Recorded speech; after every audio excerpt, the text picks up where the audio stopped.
Halo, kembali lagi di channel Ngobrol Saham. Tempat kita ngobrol santai tentang dunia investasi, saham, dan perjalanan panjang menjadi investor yang lebih bijak. Di episode sebelumnya, kita ngomongin tentang kapan waktu yang tepat untuk beli saham. Dan seperti biasa, setelah belajar cara beli, pertanyaan berikutnya selalu muncul. Terus, kapan kita harus jual? Ya, pertanyaan yang kelihatannya sederhana, tapi justru bikin paling banyak orang nyangkut, panik, FOMO, sampai overthinking.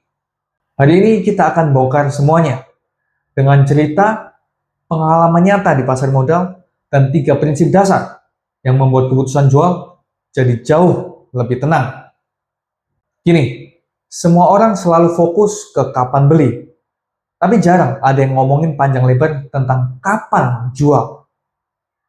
Padahal, kalau kalian pikir-pikir, keputusan jual lah yang menentukan hasil akhir investasi kalian.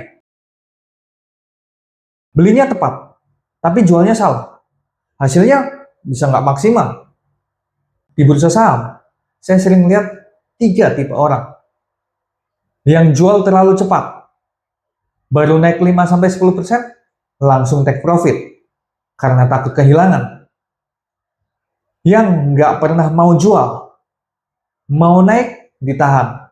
Mau turun, tetap ditahan. Ujungnya, bingung sendiri.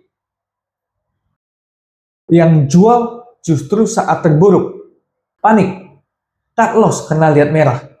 Padahal fundamentalnya nggak berubah. Semua itu datang dari satu hal yang sama. Nggak punya framework mental, kapan harus jual. Nah, hari ini kita akan bikin framework itu. Mari kita mulai dari yang pertama, the early seller. Saya yakin banyak di antara kalian yang pernah mengalaminya. Bayangkan, kalian beli saham BBCA atau BBRI atau bahkan Astra 8-10 tahun lalu. Waktu itu harganya belum sefantastis sekarang. Misalnya, kalian beli BCA di 10 ribuan. Sebulan kemudian naik jadi 10.800. Cuan 8%. Dan kalian mikir, lumayan nih, daripada hilang, amanin cuan dulu. Lalu, beberapa tahun kemudian, kalian lihat, harganya sudah 30, 40, bahkan 50 ribuan. Dan momen itu seperti tamparan halus buat kalian. Harusnya dulu saya tahan. Ini kejadian buat ribuan investor saham. Karena kita terlalu fokus sama cuan cepat, bukan nilai jangka panjang. Kita sering lupa kalau saham bagus itu seperti menanam pohon mangga. Awal-awal daunnya doang, baru 3-5 tahun mulai berbuah. Tapi, sebagian orang sudah menebang pohonnya di tahun pertama. Pohon ini nggak ngasih apa-apa. Padahal buahnya memang datangnya nanti. Sekarang, yang kedua. Ini saya sebut the flat stock trap. Jebakan saham yang datar, stagnan, bikin frustasi. Bayangkan, kalian beli saham Telkom, atau Unilever, atau Indofood, yang kadang pergerakannya pelan banget. Kalian beli di harga 4.000. Setahun kemudian, masih di 4.000. 2 tahun kemudian, naik dikit, turun dikit. Tapi yang muter di situ-situ juga. Dan di titik tertentu, kalian mikir, udahlah, bosan, saya jual aja. Lalu, entah karena timing semesta yang ajaib, beberapa bulan setelah kalian jual, saham itu tiba-tiba naik 20-30%. Yang lebih menyakitkan, bukan karena kehilangan cuannya, tapi karena kehilangan kesabaran dan keyakinan. Padahal yang stagnan itu harga saham, bukan proses bisnisnya. Kalau fundamentalnya tetap tumbuh, laporan keuangannya bagus, laba bertumbuh, harga lambat itu normal. Pemulihan pasar kadang butuh waktu. Tapi banyak investor mikir, kalau saham flat datar, nggak kemana-mana, berarti ada yang salah. Padahal, bisa jadi saham itu sedang menunggu momentum. Ketiga, the falling knife illusion. Tipe orang yang begitu saham turun 5-10% langsung panik, langsung cut loss. Misalnya, kalian beli Astra di 6.000, tiba-tiba turun ke 5.400. Kalian panik, langsung jual. Padahal, di kelas investasi manapun, kalian akan dengar satu prinsip dasar. Kalau bisnisnya tetap bagus, harga turun justru kesempatan. Bayangannya gini, kalian suka banget sepatu merek tertentu. Harga normalnya 1 juta. Besoknya, diskon 15%. Apa kalian mikir, diskon, saya nggak mau beli. Kan nggak masuk akal. Tapi, di saham, banyak yang justru kayak gitu. Harga turun, malah kabur. Harga diskon, takut. Masalahnya bukan di sahamnya. Masalahnya ada di mindset. Sekarang kita masuk bagian inti. Karena saya tahu, kalian menunggu bagian ini. Ada 3 alasan utama kenapa seorang investor menjual saham. Cuma 3 alasan.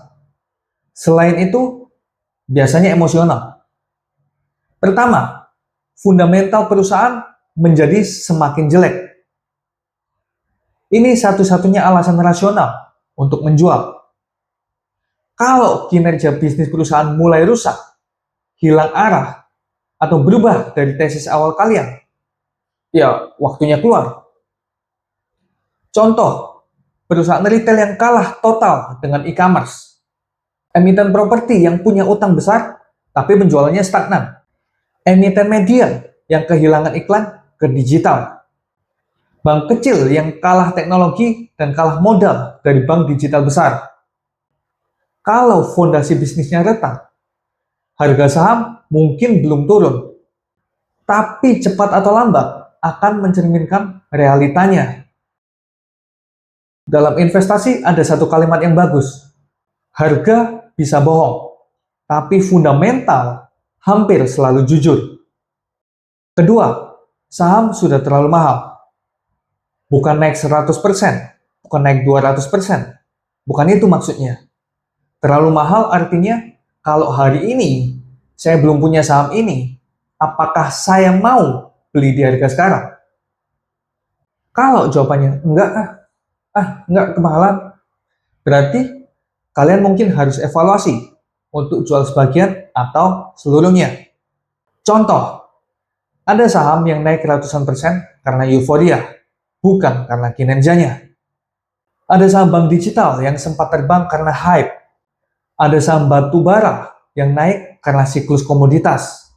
Kalau kalian tahu itu di luar nilai wajarnya, ya wajar kalau kalian mulai jualan. Ketiga, ada ancaman kompetitor besar. Ini bagian favorit saya, karena jarang ada yang bahas. Saya menyebutnya momok perusahaan. Ibarat dalam film horor, ada sosok besar, datang pelan-pelan dari belakang, diam, tapi mematikan. Dalam dunia bisnis, itu adalah kompetitor besar yang mengerus pasar kalian tanpa ampun. Contohnya, marketplace raksasa menghancurkan toko fisik kecil dan menengah.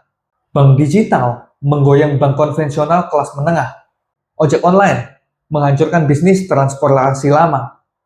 Produk FMCG impor menggerus brand lokal yang nggak berinovasi. Kalau kalian lihat tanda perusahaan kalian akan kalah dalam perang itu, keluar lebih cepat, lebih baik. Di sini saya akan beri beberapa ilustrasi saham-saham di pasar modal, bukan rekomendasi. Pertama, Unilever. Perusahaan mengalami tantangan perubahan perilaku konsumen. Dulu, Unilever adalah saham blue chip, seperti BCA. Tapi, ketika pola konsumsi berubah, kompetitor K-Beauty dan brand baru masuk, pertumbuhannya melambat. Fundamentalnya nggak rusak, tapi tesisnya berubah. Kedua, Telkom, big but slow. Perusahaannya besar, tapi pertumbuhannya lambat.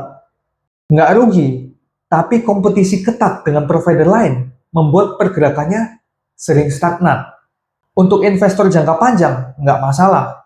Untuk trader, ini bikin frustasi. Ketiga, Gotoh dan Buka.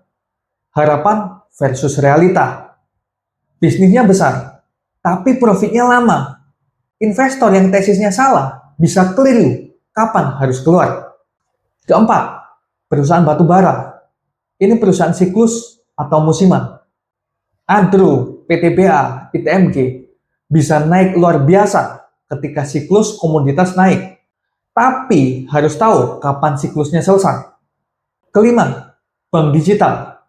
Rumor versus kenyataan. Saham bisa terbang karena hype. Tapi kalau valuasinya nggak rasional, kita harus berani melepaskan. Sebelum kalian jual saham apapun, tanyakan 5 hal ini. Apakah alasan saya membeli saham ini dulu masih valid? Apakah fundamental perusahaan menjadi jelek? Jika saya belum punya saham ini, apakah saya mau beli di harga sekarang? Adakah kompetitor besar yang mengancam bisnisnya? Apakah saya menjual karena panik atau karena logika? Kalau kalian jawab dengan jujur, keputusan jual akan jauh lebih mudah. Pasar saham itu bukan soal beli murah, jual mahal. Bukan soal cepet-cepetan cuan. Pasar saham adalah perjalanan panjang, penuh refleksi, penuh emosi, dan penuh pelajaran tentang kesabaran. Kita bukan sedang lomba, kita sedang membangun masa depan perlahan-lahan. Satu keputusan bijak dalam satu waktu. Semoga setelah episode ini, kalian bisa mengambil keputusan jual lebih tenang, menghindari penyesalan dini, dan makin dewasa sebagai investor.